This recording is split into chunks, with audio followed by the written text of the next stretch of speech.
APR ni ekipe yiyubatse uravye mu gaciro twarabatsinze uravye paraporo ya APR yo mu mwaka uheze ukaraba ni APR y'uyu mwaka niyo mu gaciro urabona ko ari abakinyi bamiliyoye niveau de jeu yabo ukabona yuko ari abakinyi ubu batangiye kumenyerana ni APR iri stable kuvuga uravye n'ingene bakina novuga yuko iyi APR y'ubu irimye gusumba iyo mu mwaka uheze niyo twakinye mu gaciro. Coach match chanzo zishize ukoresha mediateur récupérateur babiri umunsi warongeyemo undi wa batatu Eric yajemo mission yari yihe? Aime no mu milieu ashobora gukina defensivement cyangwa agakina offensivement bivana na role umuntu aba yamuhaye uno munsi nashatse kumwegeza imbere kugira ashobore kuronka liberté nyinshi yo gukina imipira kuko ari nyuma usanga bimusaba kudefanda cyane no kwataka ariko uno munsi namusavye ko yokora cyane yataka icyo gituma twakinishije abamilieu récupérateur babiri n'abamilieu offensif batatu. Coach shampiyona yatangira ubikiza cyo gutwara igikombe uravye shampiyona higeze novuga na ekipe ya nyuma iracyafite chance kuko mathematiquement biracyashoboka novuga rero chance yo gutwara igikombe turacyayifite. Coach shampiyona itangira polisi match kanganya match uyu munsi namutaye kunganya niki kiri kutumuje ngo sembura no kweli match ntizoroshe shampiyona ni irakomeye kandi novuga ko kunganya na APR sinovuga ko ari resultat mbi naho atari yo twari twifuza nibaza yuko uravye ekipe ngene kinana ama ekipe make novuga ko azogitsinda nibaza yuko sinovuga ngo turatsinda tukanganya ubu ekipe ni ekipe nshasha ubu turiko turaprogressa buke buke urabona yuko collectif iri kwiraza urabona yuko inyuma yuko bakuyemo abakinyi batanu bose ubu turiko twubaka indi ekipe gushasha je novuga kuri jewe ekipe twakirishije uno munsi novuga ekipe yacu uno munsi ndavye match twakinye bimikizere yuko match zikurikira tuzogira vyiza. Umutoza kuri wowe umukinnyi w'umukino kuri polisi ntuvuga muri rusange ku bakinnyi bawe n'uwuhe uyu munsi? Sindagira analyse urabona ko umuntu akiri muri pression niyo ngiva muri pression sindagira analyse ngo ndabe abakinnyi bose wakinye gutya ariko urabona novuga yuko ijisho rya mbere novuga yuko ari ekipe yose kuko urabona yuko uno munsi twakoreye hamwe kugira dushobore gukina na ekipe ikomeye nkape. Mutoza mfite utubazo tubiri akambere wakora iyihe commentaire ku muhungu wawe witwa Derrick wabanje ku ruhande rw'iburyo ukaza kumusimbuza ugashyiramo Mozambizi. Icya kabiri muri weekend uracyana AS Kigali tubonye hari iminota nk'itanu maze uganira na Eric Nshimiyimana umutoza wa AS Kigali mbere nyuma gato y'iyi match ni iki mwaganiraga muri police mwiteguye gute iyo match urabanza utubwire kuri Derrick? Icyambere kuri Derrick ni umukinnyi novuga aduze uyu mwaka ava muri Interforce n'umukinnyi yari yakinye match iherutse ya Heroes ayikina neza mvuga ndavye n'imitozo twakoze mbona yuko ari umukinnyi ushobora guha icyizere kuri match nk'iyi novuga uravye mu gice cya mbere byashoboye kumugora gatoya kuko tactiquement yarahagaze neza kandi na experience si kirenga kuko n'umukinnyi akiri mushasha kuri match yakinye si match mbi ahubwo byantunguye kubona gushobora kwiadapta kuri pression yari hari namukuyemo kugira umuntu dufate precaution ntidufate risque kuko Moze ni umukinnyi afite experience kandi ni umukinnyi nibaza yuko amaze gukina imikino myinshi kandi tactiquement ubu ngene twatanguranye nibaza yuko babonye ko mu gice cya kabiri yashoboye kwiadapta. Derrick nibaza yuko mu minsi iza mu mitegero umukinnyi mwiza cyane ni umukinnyi akiri muto ni yabandanya aprogressa nkuko ariko araprogressa tactiquement tugakorana iminsi myinshi nibaza yuko azoba umukinnyi mwiza hama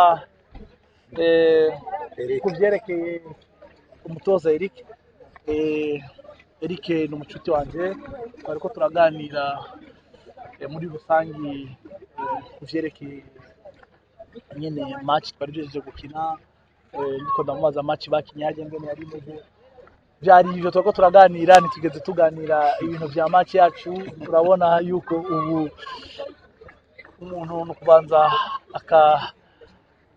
agasubira hasi agasubira kugira akava muri pression twariko turaganira ibisanzwe nta kintu do special twariko turavuga. Coach muri kwishyushya twabonye muri 12 ko harimo na Valeri uratubwira impamvu hanyuma Eric ni umukinnyi utarusanzwe ubanza mu kibuga yabanjemo akina mu buryo buri defensive wabonye wamuratinga gute wabonye ahagaze gute batanguye bagira eshofumari 12 n'ivyo kuko Aimable ejo mu mitozo yari yagize akabazo turavuga ati reka tumurabe mu mito muri eshofuma ngene bigenda ariko duza gusanga ata kibazo na kimwe ashobora gukina match nico gituma mwabonye abakinnyi 12. Eric ni umukinnyi mwiza uno musi yakinye match iri prop novuga yakurikije amakonsigne yagize amakosa make nibaza yuko kuri jewe yagize match nziza yakoze ibyo twavuganye ibyo twari twateguye nibaza ko no mu mikiniza azobandanya itwara neza. Murakoze.